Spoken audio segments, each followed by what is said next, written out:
ఒక్కదే release చేసింది.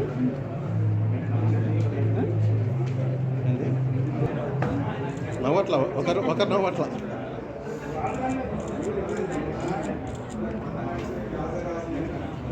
ఉన్నారు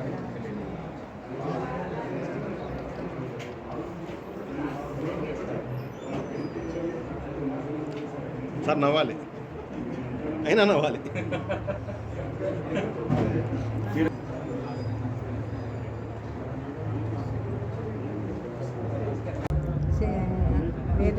శీలా వీర్రాజు గారు సంస్మరణంగా ఈ సంవత్సరమే కొత్తగా శీలావి సాహిత్య చిత్రకళా వేదిక అనేది స్థాపించాం. నేను శీలా సుభద్రాదేవి, 50 ఏళ్ళుగా నేను కూడా రచనలు చేస్తున్నాను. వీర్రాజు గారు కూడా రచయిత, కవి, చిత్రకారుడు. ఆయన వేసిన చిత్రాలన్నింటినీ కూడా స్కెచెస్, ముఖ్యంగా లేపాక్షి స్కెచెస్ని ఈవేళ ఆవిష్కరణ జరిపించాం. ఈ వేదిక తరపుని సాహిత్య పురస్కారం శ్రీరామ్ భూపాల్ గారికి, చిత్రకళా పురస్కారం అన్వర్ గారికి ఇవ్వడం మొట్టమొదటిసారిగా జరిగింది.